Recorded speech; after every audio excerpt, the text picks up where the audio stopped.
नमस्कार दोस्तों, आज की इस नए वीडियो में एक बार फिर से आपका स्वागत है। जैसा कि आप सभी को मालूम है कि उच्च शिक्षा विभाग में 880 पदों के लिए ऑनलाइन आवेदन प्रारंभ हो चुका है। इसमें बहुत सारे साथियों को कन्फ्यूजन है, कई प्रकार के डाउट है। इस वीडियो के माध्यम से आपके सारे डाउट क्लियर करने का प्रयास करूंगा। फिर भी अगर आपको किसी भी प्रकार की कुछ डाउट हो तो आप कमेंट करके पूछ सकते हैं। देखिए, पहला क्वेश्चन, सर रिव्यू को दबा दिया फिर वापस सब ब्लैंक हो गया, अब तो खुल ही नहीं रहा है। मेरे द्वारा सभी निर्देश पढ़ लिए गए हैं, वहाँ पास टिक करने का ऑप्शन भी नहीं हो रहा है। तो दोस्तों, ये प्रॉब्लम फेस हो रहा है तो आपको क्या करना चाहिए, आपके पास एक और नंबर होगा, क्योंकि आपका फॉर्म फिलअप नहीं हुआ है अभी तक। तो आप क्या कीजिए, अगर आपको ऑलरेडी बता रहा है तो आप दूसरे मोबाइल नंबर से जो है आप फॉर्म फिलअप कर लीजिए, फिर दोबारा रिव्यू मत कीजिएगा। मैं आपको जो ऑनलाइन फॉर्म फिलअप कैसे करना है इस वीडियो में बताया था कि रिव्यू आपको नहीं करना है। ठीक है, पूरा आप वीडियो देखे होंगे तो आपको पता चला होगा कि मैं बताया था कि रिव्यू आपको नहीं करना है, क्योंकि रिव्यू करने पर यही प्रॉब्लम फेस करना पड़ता है। तो इसलिए आपको रिव्यू नहीं करना है, डायरेक्ट आप फॉर्म फिलअप कीजिए और जो है अपना फाइनल सबमिट कर दीजिए। भारत के भौगोलिक, सामाजिक और आर्थिक भूगोल के लिए कौन सी बुक ले? तो इसके लिए अगर आप डीपली पढ़ना चाह रहे हैं तो आप लुसेंट की बुक ले लीजिए। लुसेंट के बुक में आपका सफिशिएंट हो जाएगा, आपको इधर उधर जाने की आवश्यकता नहीं है। लुसेंट के बुक में आपको सभी प्रकार की जानकारी मिल जाएगी। प्रमाण पत्र में डेट जारी करने की तिथि, तो प्रमाण पत्र में डेट जारी करने की तिथि आपको कहाँ मिलेगा? तो चाहे आप ऑनलाइन सर्टिफिकेट बनाए हो या ऑफलाइन सर्टिफिकेट बनाए हैं, आपको नीचे में आपका जो सर्टिफिकेट है वो उस नीचे साइड आप देखेंगे तो आपको डेट मिल जाएगा। ठीक है, और ऑफलाइन है तो ऑफलाइन में आपको स्टाम्प पेपर, जो स्टाम्प पैड वाला साइन आपको देखने को मिलेगा। बहुत कन्फ्यूजन है, यदि आपको और किसी भी प्रकार की कुछ कन्फ्यूजन हो तो कमेंट करके पूछ सकते हैं। मार्कशीट का फ़ोटो कैसे स्कैन करेंगे? तो आप क्या कीजिए, अगर आप मोबाइल से फॉर्म फिलअप कर रहे हैं तो आप पहले मार्कशीट का फ़ोटो खींच लीजिए। फ़ोटो खींचने के बाद आप उसको PDF में कन्वर्ट कर लीजिए और PDF को 300 KB से नीचे आप उसको क्या कर लीजिए, रिड्यूस कर लीजिए। क्या आप भारतीय मूल के रूप में प्रमाणित है? इसमें क्या करना है, क्या आप भारतीय मूल के रूप में प्रमाणित है? तो जी हाँ दोस्तों, इसमें आपको हाँ करना है, क्योंकि आप भारतीय कैंडिडेट हो, भारत के कैंडिडेट हो, भारत के रूप में आप भारतीय मूल के रूप में प्रमाणित हो।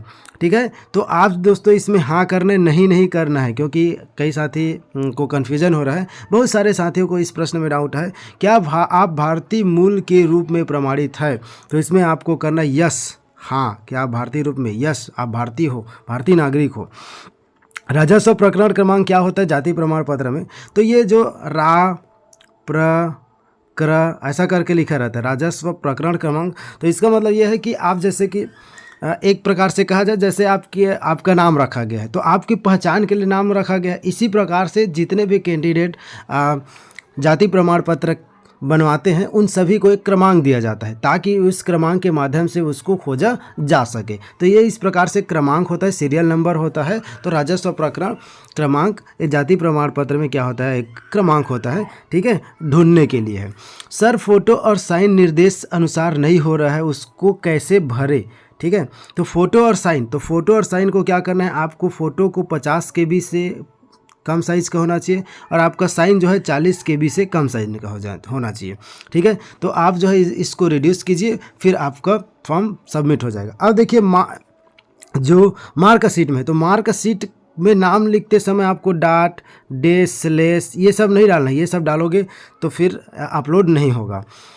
अगर कुछ गलत डाल लिए हैं तो फिर कैसे भरें? तो अगर आप गलत डाल दिए हैं तो इसके लिए आपको एक मौका दिया जाएगा, 11 से 15 तारीख के बीच में आपको लिंक प्रोवाइड किया जाएगा। अगर आप कुछ फॉर्म में कुछ मिस्टेक किए हैं तो उसको सुधार के लिए, करेक्शन के लिए ऑप्शन दिया जाएगा। 10 तारीख तो को लास्ट डेट है, तो 10 के बाद 11 तारीख से 15 तारीख के बीच में करेक्शन का ऑप्शन आपको मिलेगा। सर पत्र क्रमांक में कौन सा नंबर डालना है, संदर्भ क्रमांक या रजिस्ट्रीकरण क्रमांक? तो आपको क्या करना है, संदर्भ क्रमांक को डालना है। ठीक है, तो संदर्भ क्रमांक जो आवेदन आवेदन जो रहता है संदर्भ क्रमांक उसको आपको डालना है। सर प्रमाण पत्र क्रमांक नहीं मिल रहा है, प्रमाण पत्र क्रमांक आपको कैसे नहीं मिलेगा, ठीक है। ऑफलाइन है तो आपका दूसरे तरीके से लिखा जाता है राजस्व प्रकरण क्रमांक, ऐसे करके उसको आपको डालना है। क्या आप भारतीय मूल के रूप में प्रमाणित है, तो यस, इसमें आपको डालना है यस। प्रयोगशाला और पिन साथ में भर सकते हैं क्या, तो प्रयोगशाला और पिन दोनों का आप साथ में भर सकते हैं। मेरा डेट ऑफ बर्थ गलत भरा गया, क्या एडिट नहीं होगा, तो डेट ऑफ बर्थ गलत भरा गया है तो आपको जो है करेक्शन के दिन डेट ऑफ बर्थ मतलब सभी जो भी आपसे मिस्टेक हुआ है उसको करेक्शन का ऑप्शन दिया जाएगा, तो आप उस डेट पर करेक्शन कर सकते हैं। सर कास्ट सर्टिफिकेट का डेट, ठीक है, 3/1/2019 टाइप किया था, पर डाउनलोड करके देखने पर 1/3/2019 हो रहा है। तो इसमें आपको कन्फ्यूज़न नहीं होता है क्योंकि उसमें फॉर्मेट जो है चेंज हो गया है। जैसे आपका जो है 3/1/2019 है, मतलब ये बीच वाला मंथ है, तो इसमें मंथ जो है इधर आगे पीछे हो गया है, ठीक है। इसमें आपको टेंशन नहीं लेना है। रजिस्ट्रेशन का ऑप्शन शो नहीं हो रहा है, तो इसका लिंक आपको डिस्क्रिप्शन से मिल जाएगा, वहाँ से जा करके आप ऑनलाइन फॉर्म भर पाएंगे। क्या आप भारतीय मूल के रूप में प्रमाणित है, तो यस, आपको ये डाल लेना है। फॉर्म फिलअप करने के बाद फी पे भी करना है क्या, तो फॉर्म फिलअप करने के लिए आपको किसी भी प्रकार के कुछ शुल्क देना नहीं पड़ेगा, फ्री निःशुल्क फॉर्म भरा जा रहा है। जाति प्रमाण पत्र अनिवार्य है क्या, ठीक है, तो जाति प्रमाण पत्र अनिवार्य है। यदि आप कैटेगरी का लाभ लेना चाह रहे हैं तो जाति प्रमाण पत्र, ठीक है, आप डाल सकते हैं। अगर आप जाति नहीं डालते हैं तो आप जनरल से फॉर्म फिलअप कर सकते हैं। जैसे मार्कशीट में सरनेम नहीं है तो कैसे भरें, तो मार्कशीट में सरनेम नहीं है तो आपको सरनेम नहीं भरना है, ठीक है। अगर सरनेम भर दे रहे हैं तो भी उसमें कोई दिक्कत नहीं है, ठीक है, क्योंकि आपका सरनेम आप जाति प्रमाण पत्र बनवाए हैं उसमें तो सरनेम लिखा रहता है, तो आप सरनेम डाल सकते हैं, इसमें कोई दिक्कत नहीं है। प्रयोगशाला परिचारक प्रयोगशाला सहायक में क्या अंतर है, तो प्रयोगशाला परिचारक, ठीक है, तो प्रयोगशाला परिचारक प्रयोगशाला सहायक, तो प्रयोगशाला सहायक के अंडर में काम करता है प्रयोगशाला परिचारक, मतलब लैब की साफ सफाई वगैरह का काम प्रयोगशाला परिचारक करता है। और प्रयोगशाला सहायक जो है, प्रयोगशाला सहायक क्या करता है, जो टीचर हो या असिस्टेंट प्रोफेसर हो उसके निर्देश के अनुसार वो काम करता है। दोनों पद के लिए एक ही फॉर्म फिलअप करना है क्या, जी हाँ, दोनों पोस्ट के लिए आपको एक ही फॉर्म फिलअप करना है। आपको 2 जगह दिखेगा, ठीक है। यदि आप प्रयोगशाला परिचारक के लिए फॉर्म फिलअप करना चाहते हैं तो वहाँ पर टिक करना है और डॉक्यूमेंट अपलोड करना है, और भृत्य चौकीदार स्वीपर के लिए फॉर्म भरना है तो वहाँ पर सबको क्लिक करना है और उनके लिए डॉक्यूमेंट अपलोड करना है, 10वीं और 5वीं का अलग अलग, ठीक है। क्या भारतीय मूल के रूप में प्रमाणित है, तो यहाँ आपको यस डालना है। Are you certified as in Indian origin, तो यस, ठीक है।